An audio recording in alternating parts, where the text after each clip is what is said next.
Have you ever wondered which land at Universal's newest park, Epic Universe, is generating the most buzz? Well, today on Edutainment, I'm Eddie, and we're going to be taking a deep dive into the cryptic world of Universal Classic Monsters, the most anticipated land to be opening the summer of 2025. Or is it? Some of you may disagree and say it should be something like the obvious Super Nintendo world. But stick around as we unravel the mystery of Classic Monsters' immense popularity and 5 reasons why you may just find that Monsters is the crown jewel of Epic Universe. But first, cheers. Let's turn back the pages and give you a quick history lesson. Starting in the 1920s, going through the 1950s, we had the creation of a horror franchise we all know as Universal Classic Monsters now. Featuring iconic creatures like Dracula, Frankenstein's monster, and the Mummy, to name a few. Not only did they save Universal Studios from financial woes, but they also laid the bedrock for the entire horror genre. Lon Chaney's Quasimodo can probably take the credit for starting it all with The Hunchback of Notre Dame, and Bela Lugosi's Dracula and Boris Karloff's Frankenstein's monster really took it to the next level and solidified what they are today. The first true cinematic universe to exist, although most would probably assume it's Marvel.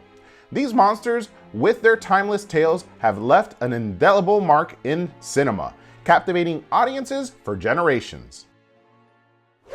Now let's fast forward to Epic Universe and explore the 5 compelling reasons why Classic Monsters is poised to steal the show. First, we have nostalgia reinvented, bringing a lot of history, like we just mentioned, to the modern fan. Universal Classic Monsters is now taking a bold leap into the 21st century, blending nostalgia with modern technology. Witness your favorite characters like never before as they come to life in ways that will send shivers down your spine. It's alive! It's alive! It's alive! It's alive! Potential meet and greets, rides, and dining experiences like a windmill that's on fire.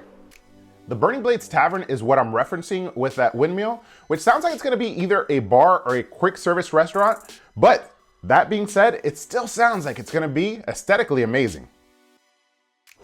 The immersion into your favorite monster's world promises to have you feeling like you're living the real thing. And next, we have something that will couple perfectly with the nostalgia, which is immersive storytelling. We'll be stepping into a realm where every cobblestone and shadow tells a story. The Classic Monsters land promises an immersive narrative that will transport you into the very heart of these legendary tales. Hopefully taking inspiration from the originals with that Gothic architecture from some of the renderings and aerial photos that you could find online.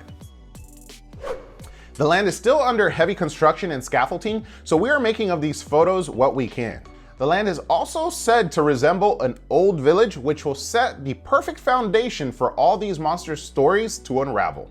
Imagine watching Dracula live out some of his heartless acts, or watching the villagers hunt down Frankenstein's monster with pitchforks and torches. You really gotta get ready to be part of the story and not just a spectator. Third, we have one for the thrill seekers, which is the monstrous attractions making their way to the land. From spine-chilling roller coasters to interactive dark rides, Universal's Classic Monsters Land is set to unleash waves of adrenaline. We mentioned the Burning Blades Tavern earlier, and although not a ride, I can imagine this being an impressive landmark to set the tone. Like the dragon when you enter Diagon Alley over at Universal, I believe the Burning Blades Tavern is set to create that awe as you enter the land.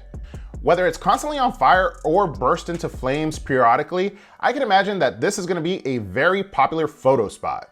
Now to the rumored rides, starting with the coaster. Rumored to be a werewolf-themed coaster, aka the Wolfman. I can see this mimicking the style of the Velocicoaster with the thematic elements, but not as intense, so maybe a blend of Hagrid's and Velocicoaster. Imagine hearing like the wolf's howl, some ambient dark music, and maybe coming face to face with the Wolfman himself, or watching him transform as the coaster progresses. Also rumored to potentially have a rotating car, helping take in all the elements around the coaster, as well as keep the riders focused on the story. Now to the main attraction of the land, which is the Dark Manor, a massive indoor ride that you could see taking life already. Being an indoor ride, we don't see much of what's going on inside of the building, but a dark ride, like myself, I am a huge fan of dark rides, so I believe that this is going to be amazing. It also pays homage to these characters perfectly with this style of ride, while also introducing state-of-the-art technology. All signs pointing to a Kuka arm ride system like the Forbidden Journey over at Islands of Adventure, and really this is the best type of ride system for an immersive and intense dark ride.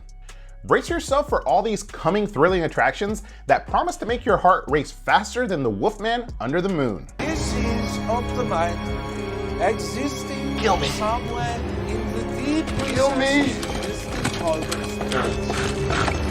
To him it seems very real. And now at number 4, we have iconic characters meeting a modern audience. These classic monsters aren't just relics of the past, they're evolving to meet the needs of today's audience. Witness Dracula, Frankenstein's monster, and many more reimagined for the new era, appealing to seasoned fans as well as fans seeing them for their first time. This is going to be a place where both parent and child can share in the excitement of nostalgia and new adventure. Obviously not the most child-friendly with the monsters theme, but when my son is ready, I'm super excited to bring him to experience this for his first time. Talk about the modern retellings while living out the classics and how they came to be. Now at number 5, it'll keep us busy with the nightly spooktaculars around the area. Rumored meet and greets coming to the land will be all the more immersive when night falls. I don't know about you, but the idea of watching some of these monsters walk around in the night brings me some exciting chills. And we also have the potential of many shows which we know less about, but I can only imagine they would be a modern retelling of some of these classic monsters' stories. As the sun sets, the monsters may come out to play in some nightly spectaculars that will leave you breathless. Witness the classic monsters land like never before as it transforms into a mesmerizing world of darkness, mystery, and awe-inspiring visuals. And there you have it, intriguing history, nostalgia, immersive storytelling, monstrous attractions, and nightly spectacles. All reasons why undoubtedly Universal Classic Monsters will be the crown jewel at Epic Universe. Are you as excited as we are? Let us know in the comments below, and don't forget to subscribe for more exclusive updates. Until next time, stay spooktacular, my friends, and don't forget to ask yourself, have you been entertained?